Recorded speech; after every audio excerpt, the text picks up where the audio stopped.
A graça e a paz. Este é o canal Io do Pulcine. Se você ainda não é inscrito, se inscreva, aperte o sininho para que você possa receber as outras notificações. Lembrando que na descrição do vídeo está o link para que você possa ouvir todos os outros capítulos. Estamos realizando a leitura do livro de Charles Swindoll, série de Heróis da Fé, Davi, um homem segundo o coração de Deus. Capítulo 7. Só para os que habitam em cavernas. Davi chegara ao fim de suas forças. Num verdadeiro redemoinho de eventos, ele perdeu o emprego, a mulher, a casa, seu conselheiro, seus melhores amigos e, finalmente, sua autoestima. Quando o deixamos pela primeira vez, a saliva escorria pela sua barba e ele arranhava as portas do inimigo como um demente. Por compreender que sua identidade era conhecida dos filisteus, ele fingiu insanidade e depois escapou para a cidade de Gate. Mais uma vez, Davi era um fugitivo. Davi retirou-se dali e se refugiou na caverna de Adulão. 1 Samuel 22:1. A caverna, como tudo aconteceu. Este foi o pior momento na vida de Davi até então. E se você quiser saber como ele realmente se sentia, leia o Salmo 142, de sua composição. Davi não tinha segurança, alimento, alguém com quem conversar, promessa à qual apegar-se e nem esperança de que as coisas viessem a modificar-se um dia. Estava sozinho numa caverna escura, longe de tudo e de todos que amavam, de todos exceto Deus. Não é de admirar que tivesse escrito esta lamentosa e triste canção. Ao Senhor ergo a minha voz e clamo, com a minha voz suplico ao Senhor. Derramo perante Ele a minha queixa. À sua presença exponho a minha tribulação. Quando dentro em mim me esmurece o espírito, conheces a minha vereda. No caminho em que ando me oculta uma armadilha. Olha à minha direita e vê, pois não há quem me reconheça, nenhum lugar de refúgio, ninguém que por mim se interesse. A ti clamo, Senhor, e digo, tu és o meu refúgio, o meu quinhão na terra dos viventes. Atende ao meu clamor, pois me vejo muito fraco. Livra-me dos meus perseguidores, porque são mais fortes do que eu. Tira a minha alma do cárcere, para que eu dê graças ao teu nome. Os justos me rodearão, quando me fizeres este bem. Salmo 142. Era assim que Davi se sentia, como habitante das cavernas. Não conheço ninguém na terra que se interesse por mim. Sinto-me tremendamente humilhado. Livra-me, Senhor. Você pode sentir a solidão deste lugar tão desolado? A umidade desta caverna? Pode sentir o desespero de Davi? As profundezas em que sua alma desceu? Não há meios de fugir. Nada restou. Nada. Em meio a tudo isso, Davi não perdeu Deus de vista. Ele clama ao Senhor para livrá-lo, e é aqui que podemos vislumbrar o coração desse homem, a essência que só Deus vê, a qualidade invisível que Deus viu quando escolheu e ungiu o jovem pastor de Belém. O desafio, o que estava envolvido. Davi foi levado a um ponto em que Deus pôde começar realmente a moldá-lo e fazer uso dele. Quando o Deus soberano nos reduz a nada, é para redirecionar nossa vida e não para extingui-la. A perspectiva humana diz, você perdeu isto e aquilo, você causou isto e aquilo, você destruiu isto e aquilo. Por que não acaba com a sua vida? Mas Deus diz, não, você está na caverna, mas isso não significa que é o fim. significa tempo para redirecionar a sua vida. Está na hora de um novo começo. É exatamente isso que Deus faz com Davi. Davi não anuncia suas necessidades exceto a Deus. Está sozinho na caverna. E veja o que o Senhor fez. Olhe quem foi juntar-se a ele. Quando ouviram isso, seus irmãos e toda a casa de seu pai desceram ali para ter com ele. 1 Samuel 22:1. Lembre-se, já fazia muito tempo que a família de Davi não lhe dava atenção. Seu pai quase esquecera da sua existência quando Samuel fora procurar em sua casa um possível candidato para reinar. Samuel teve de dizer: "Você só tem esses filhos?" Jessé estalou os dedos e respondeu: "Oh, não, tenho um filho que cuida das ovelhas." Mais tarde, quando foi para a guerra e estava pronto para lutar com Golias, os irmãos o desprezaram, dizendo: "Sabemos por que veio, só para mostrar-se." Aqui está ele, porém, quebrantado, sem muletas, com o espírito moído. Veja então quem foi à sua procura. Os mesmos irmãos e o pai, juntamente com o resto da sua casa. Algumas vezes, quando você está na caverna, não quer ninguém por perto. Às vezes, não consegue suportar outras pessoas. Você odeia admitir isso publicamente, de fato, quase nunca admite. Mas é a verdade. Outras vezes, você apenas quer ficar sozinho. Em minha intuição, naquele momento da sua vida, esse morador de cavernas, Davi, não queria ninguém por perto. Em vista de não valer nada para si mesmo, não conseguia ver o seu valor para quem quer que fosse. Davi não queria seus parentes, mas eles chegaram. Ele não desejava a sua presença, mas Deus os levou do mesmo jeito. Eles se arrastaram para dentro da caverna em que ele estava escondido. Veja, porém, eles não eram os únicos.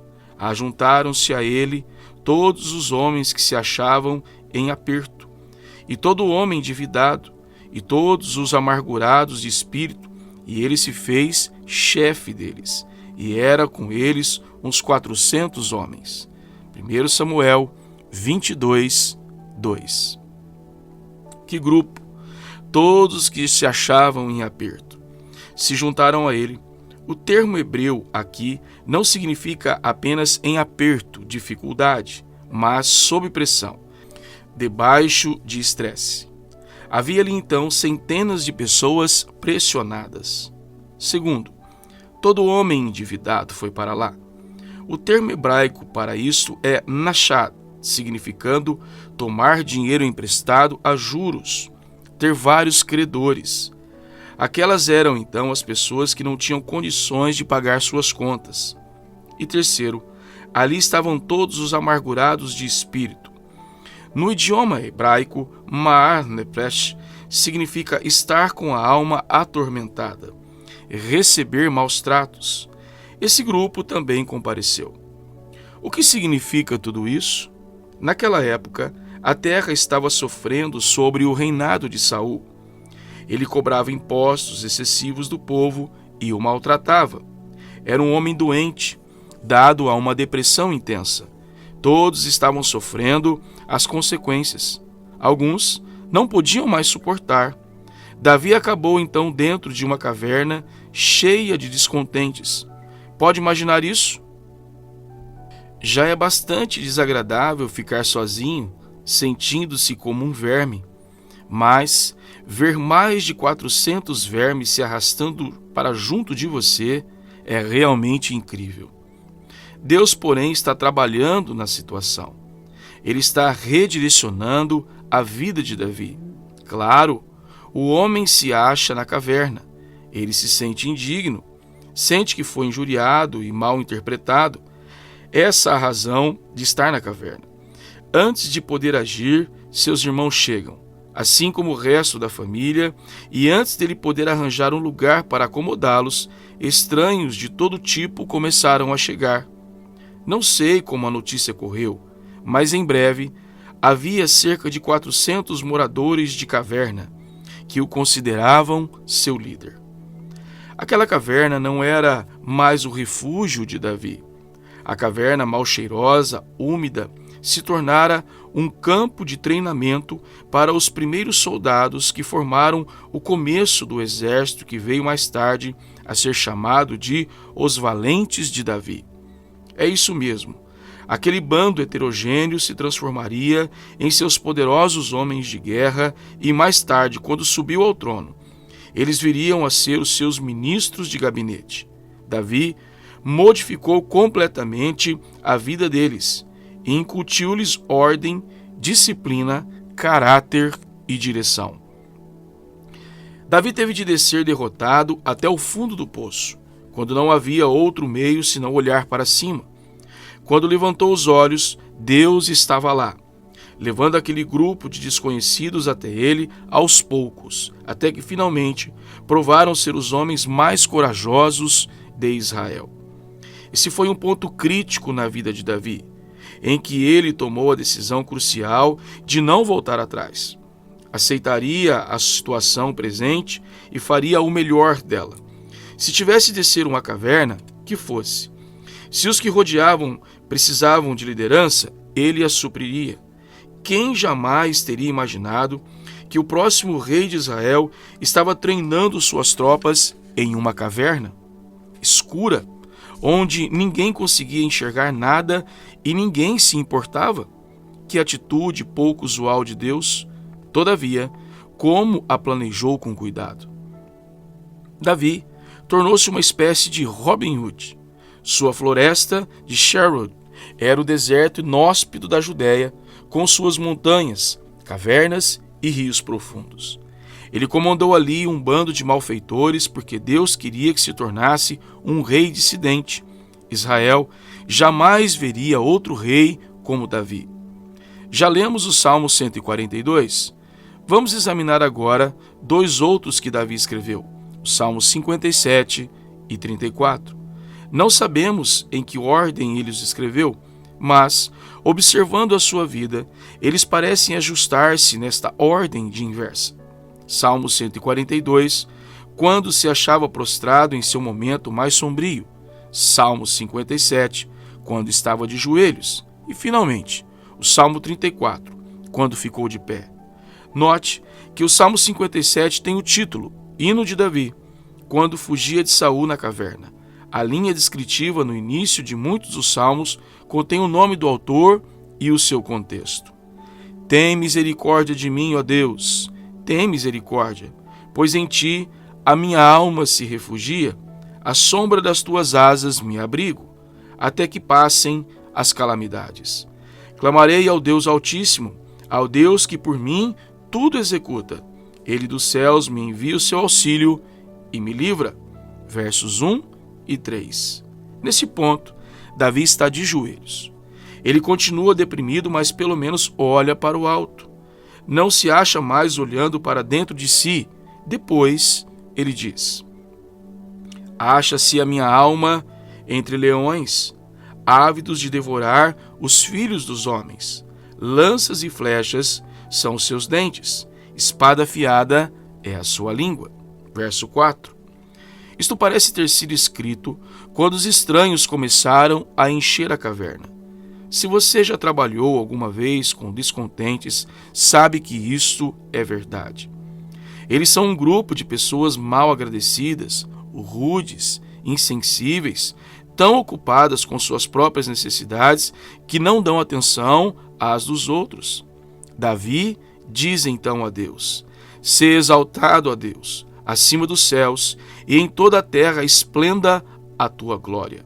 Firme está o meu coração, ó Deus, o meu coração está firme. Cantarei e entoarei louvores. Se exaltado, ó Deus, acima dos céus, e em toda a terra esplenda a tua glória." 5, 7 e 11. Está vendo o que Davi contempla agora?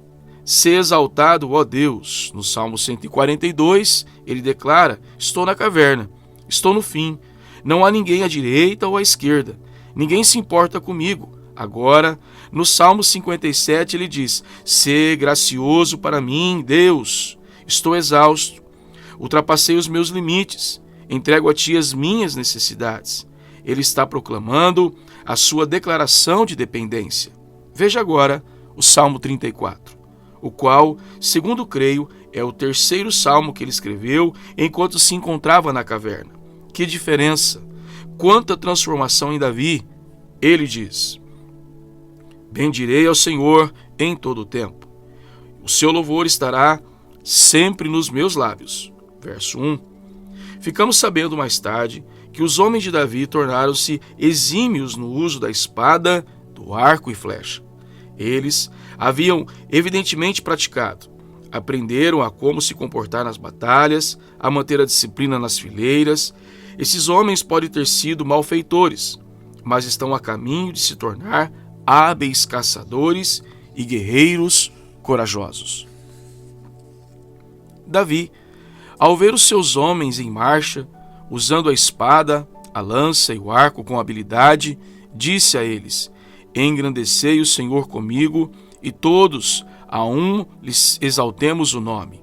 Davi coloca os olhos deles no Senhor. Busquei o Senhor, e ele me acolheu. Livrou-me de todos os meus temores. Aos preocupados entre o grupo, ele consola. Provai e vede que o Senhor é bom. Bem-aventurado o homem que nele se refugia.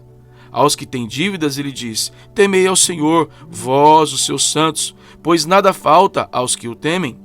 Aos descontentes aconselha: os leãozinhos sofrem necessidade e passam fome. Porém, aos que buscam o Senhor, bem nenhum lhes faltará. No final, ele dá uma lição resumida a todo o grupo. Muitas são as aflições do justo. Escuras, solitárias são as cavernas dos justos, mas o Senhor de todas o livra. A mudança. Qual o motivo para ela? Por que ocorreu tão grande mudança na vida e nas atitudes de Davi? Primeiro, porque Davi sofreu o suficiente para admitir sua necessidade. Quando você está sofrendo, precisa contar a alguém, especialmente ao Senhor. Davi sofreu o suficiente para admitir a sua necessidade. Há alguns anos, li o relato comovente de um indivíduo sobre a sua tentativa de fazer com que o grupo de 14 homens e mulheres da igreja se comunicasse entre si num nível mais profundo. Muitas dessas pessoas haviam participado da mesma igreja durante anos, sem conhecer os sentimentos pessoais de ninguém sobre coisa alguma. No esforço para ajudá-los a aprender a arte da comunhão em nível mais profundo, este homem sugeriu que vários indivíduos do grupo relatassem alguns incidentes do passado que tivessem sido úteis na formação da sua personalidade. Para grande decepção sua, cada um dos participantes só relatou experiências e sentimentos positivos. Quase no final da sessão, todavia, uma jovem começou a discorrer sobre os seus sentimentos de insegurança, inferioridade e desespero. Ela concluiu afirmando que tudo o que queria era que os demais no grupo já possuíam. O homem declarou: todos nós ficamos atônicos com a realidade que nos atraiu irresistivelmente para aquela jovem magra, totalmente desprotegida. Éramos nós que precisávamos das suas qualidades. Ela sabia ser aberta, pessoal, honesta, de modo vulnerável. Enquanto olhava o rosto à minha volta, eu sabia que, de alguma forma, o fato dessa jovem mulher, teologicamente simples e honesta, ter rompido seu silêncio, desistido do seu orgulho e se apresentado em completa sinceridade, mostrava que era seguro para nós começar a tornar-nos um em Cristo Jesus. Davi sofreu o suficiente para admitir a sua necessidade. Segundo, ele foi suficientemente honesto para pedir ajuda. Vivemos há tempo sobre uma falsa aparência em nossa geração, que dificilmente sabemos como pedir ajuda, mas Deus honra essa vulnerabilidade. Ele fez isso então e continua fazendo agora. Terceiro, ele teve humildade suficiente para aprender de Deus. É trágico vivermos em uma caverna após outra e nunca aprender de Deus. Isso não se aplica a Davi. Aprecio a absoluta humildade do homem. Se tem de ser uma caverna, não vamos então lutar contra ela, mas transformá-la em uma quadra de treinamento para o futuro. Quando examino este período da vida de Davi, não posso senão refletir sobre Jesus e sua vinda das glórias dos céus para aceitar um grupo de descontentes e pecadores como nós. Alguns estão vivendo em uma caverna emocional, escura e deprimente, úmida e decepcionante. A parte mais difícil de todas talvez seja que não podemos declarar a verdade para ninguém mais, por ser tão desesperada, tão solitária. A filosofia de que a vida cristã não passa de uma nuvem orlada de prata após outra, sempre no alto, me esgota. Nada disso. Algumas vezes a vida cristã inclui uma caverna funda e sombria. Lembre-se, a conversão de uma alma é um milagre de um momento, mas a preparação de um santo dura uma vida inteira. Deus não está pronto para desistir, mesmo quando você se encontra numa caverna desse tipo. Ele não acabou sua obra em você, mesmo que você se encontre no nível mais baixo que já esteve. A vida se parece às vezes como o vento seco e árido de um deserto solitário. Algo dentro de nós começa a murchar. Outras vezes, ela se assemelha a uma névoa enregelante, penetrando os nossos poros, adormecendo nossos espíritos e ocultando o caminho à nossa frente. Porque o desânimo despoja as nossas vidas de alegria e nos deixa o sentimento de estar vulneráveis e expostos? Não sei todas as razões.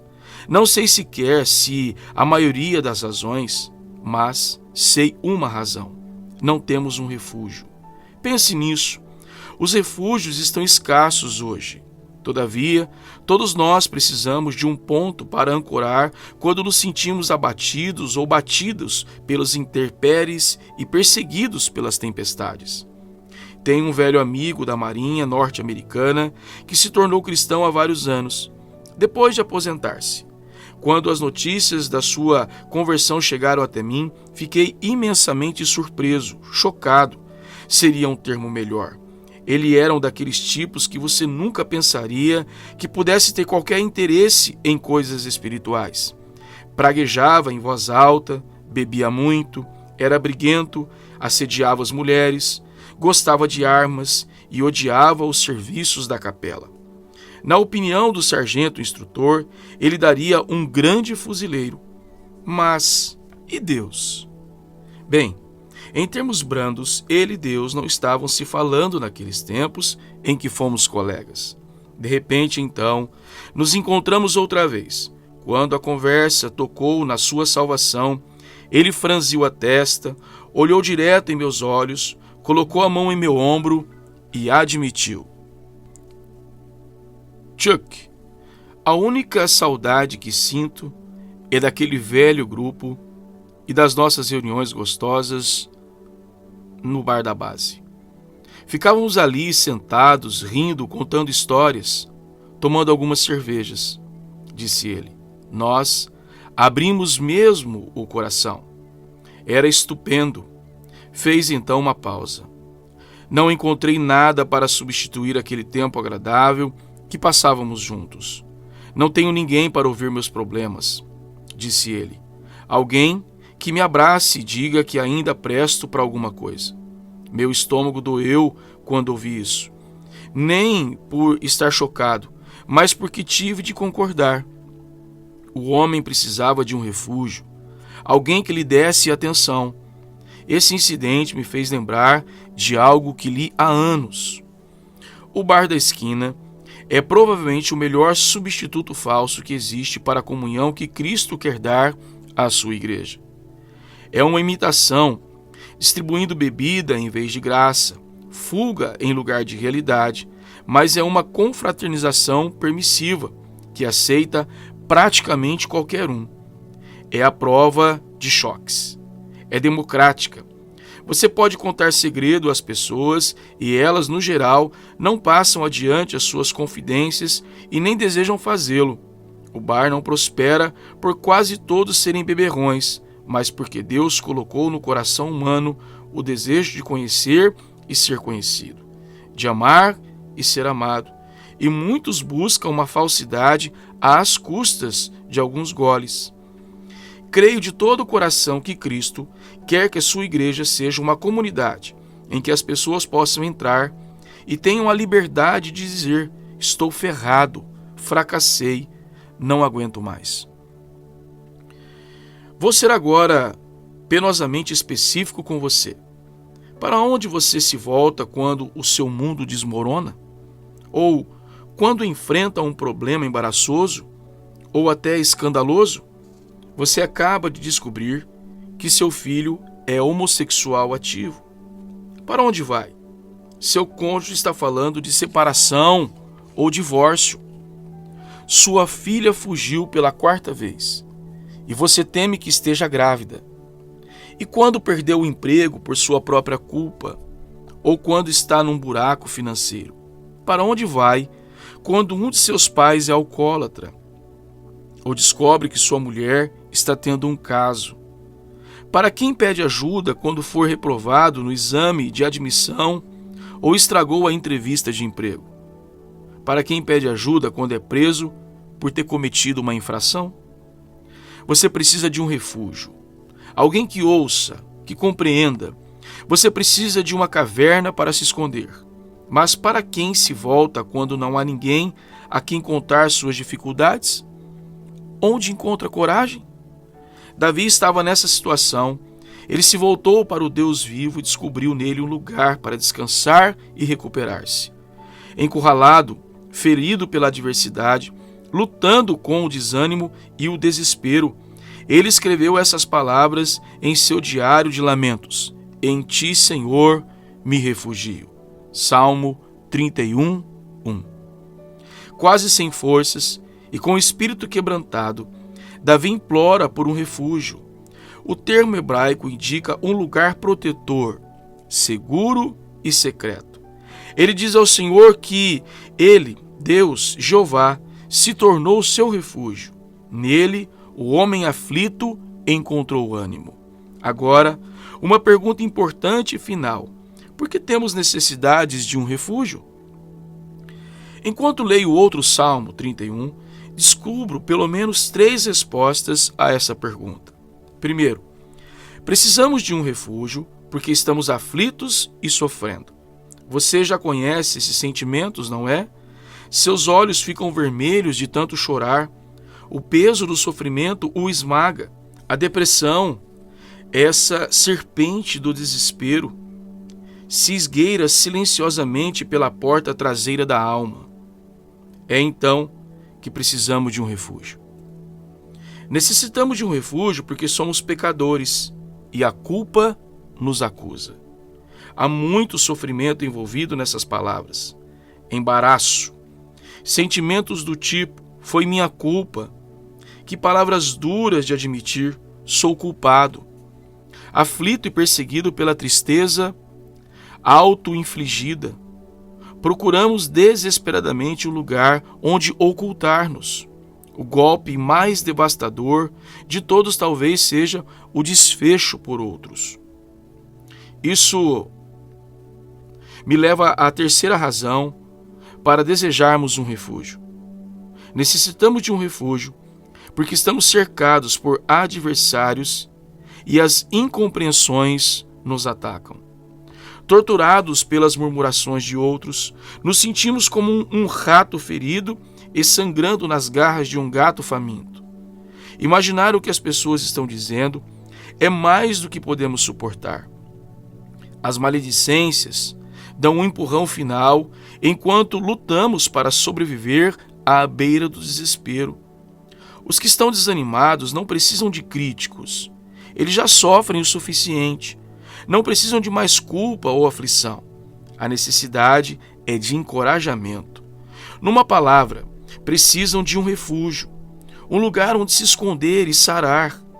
alguém disposto, afetuoso, disponível, um confidente, um companheiro de armas. Você não está conseguindo encontrar um? Por que não compartilhar do abrigo de Davi? Aquele que ele chamou de minha força, minha rocha, minha fortaleza, meu baluarte, minha torre alta.